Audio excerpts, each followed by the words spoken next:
Welcome back to The Explainer. Today, we're jumping right into Chapter 12 of the great Pashtun leader Bacha Khan's autobiography. Now, if you've been following along with the incredible life of the frontier Gandhi, you know we've already seen immense struggle, heartbreaking loss, and just profound resilience inside British prisons. But today, the narrative completely shifts. The British are offering a truce.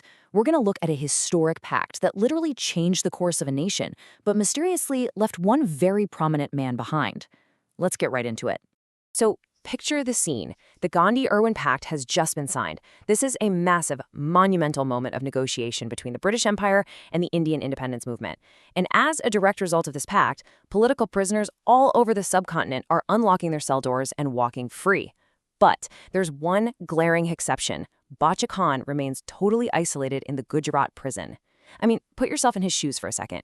Imagine watching everyone else pack their bags, hugging their families, getting back to their political work while your door stays firmly locked. He is left entirely alone behind bars. It really begs the question, why him? What was it about this specific leader that made the British authorities hold him back? Section 1. The Unreleased Prisoner. Let's unpack what's actually happening with his continued imprisonment, because honestly, it perfectly highlights his absolute unwavering principles. So he's sitting there alone in his cell, and Bacha Khan asks the prison superintendent a very straightforward question. Why are you keeping me here? But instead of giving a direct answer, the superintendent makes this really unexpected announcement. He says a delegation of prominent Muslim leaders is coming to visit him. We're talking high-profile figures here, like Sir Fazl Hussain and Sahibzada Sir Abdul Qayyum. Now, for a lonely prisoner, you'd think any visit from influential people would be a huge relief, right? Maybe even a chance to negotiate his way out. But Bacha Khan's response, it brilliantly captures exactly who he was. He just flat out rejects them. He says, when we were in trouble, they didn't lift a finger to help us. Now they have suddenly remembered me. Please ask them not to come, for I don't want to see them. I mean, he basically ghosted these politicians before ghosting was even a thing. He saw right through their sudden opportunism. He absolutely wasn't going to compromise his dignity or entertain politicians who had completely ignored the suffering of his people when it actually mattered. By slamming the door on this delegation, Bacha Khan set the stage for a much larger, incredibly high-stakes political showdown over his freedom. Section 2. Intervention and Release. You see, the sheer injustice of him being kept in solitary confinement, it didn't stay quiet for long. It sent shockwaves through his supporters on the outside, and the sequence of events that followed was incredibly rapid and dramatic. Check this out.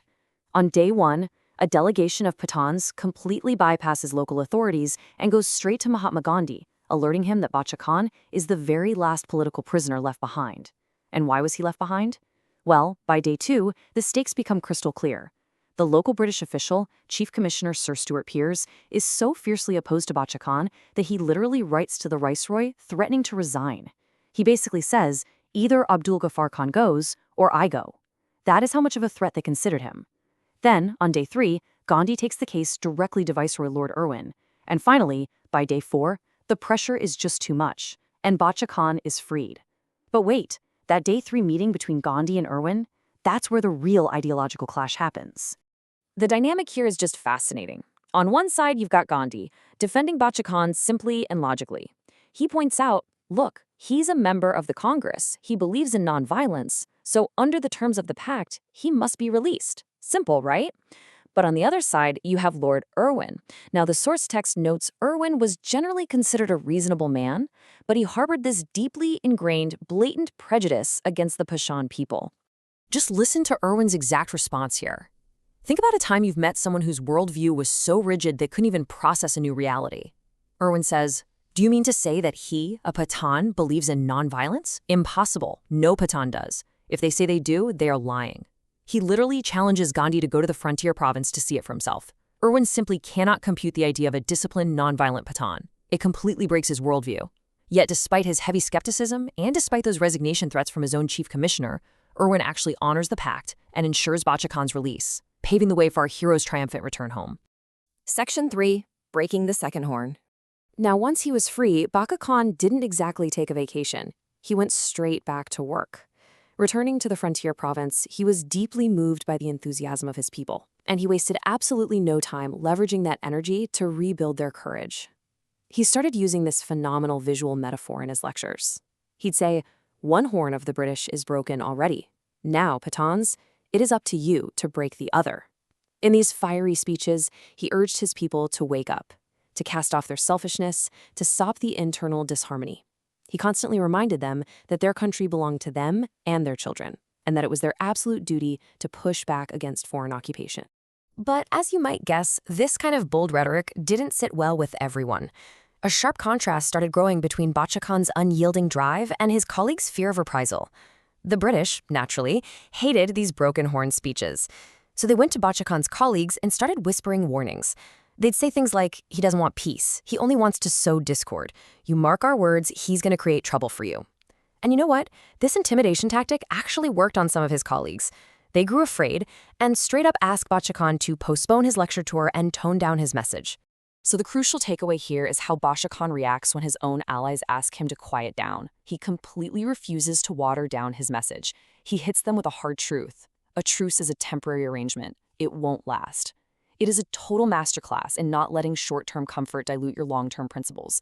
He had incredible foresight. He knew the Gandhi-Irwin Pact wasn't the end of the struggle, it was just a pause. He insisted that softening their stance wouldn't forge the ardent, courageous patriots that his country so desperately needed for the battles ahead. For him, unapologetic truth was the only strategy. Moving on to Section 4, the red shirts shine. That unyielding discipline and commitment, it was soon put on display on a massive national stage. Bacha Khan gets invited to the All India Congress Committee meeting in Karachi. This is his very first time attending a Congress meeting, and let me tell you, he doesn't just show up quietly. He arrives with about 100 of his followers, the Khudai Khidmatgars, also known as the red shirts. They step off the train in these striking red uniforms, and they actually brought their own brass band. Imagine showing up to a tense political convention with your own walkout music. It immediately captured everyone's attention. Once at the camp, because of their bravery and their intense sense of discipline, they're assigned the absolute hardest, most difficult physical duties. And they perform these tasks with such incredible dignity and enthusiasm that they instantly become highly respected and extremely popular across the entire gathering. And you know, this perfectly highlights the ultimate irony of the Gandhi-Irwin Pact. Remember Lord Irwin's quote from earlier? The viceroy who said a non-violent, disciplined Pashan was literally impossible? Well, the flawless, unshakable discipline of the Khudai Khidmatgars at the Karachi Congress completely shattered that prejudiced assumption on a national stage. They proved, just through their daily actions and their dignity, that the viceroy was entirely wrong. Section 5. Forging national alliances. That success in Karachi was way more than just good PR for the red shirts. It was a foundational moment for the entire independence movement. The Karachi Congress became this pivotal networking moment for Bacha Khan. Up until this point, he was a massive regional figure, sure, but here he steps fully into the national spotlight. It was at this meeting that he formally met Mahatma Gandhi in person. It was here that he met Jawaharlal Nehru. They began having these deep strategic discussions on problems of national interest. Actually, scratch that. It wasn't just networking. These were the foundational conversations that would cement relationships and ultimately shape the future of both the frontier province and the entire freedom movement. As we wrap up this explainer, look at how far we've come. We've watched Bacha Khan transform from a solitary, unreleased prisoner into an absolute central pillar of the national struggle. But it leaves us with a really provocative question to think about. How exactly does a deeply regional Pashtun leader bridge massive cultural divides to forge an unbreakable brotherhood with India's highly sophisticated future Prime Minister, Jawaharlal Nehru? I mean, how do two men from completely different worlds end up shaping the destiny of a subcontinent together? Well, that is exactly what we're going to explore in our next explainer. Thanks for joining me, and keep learning.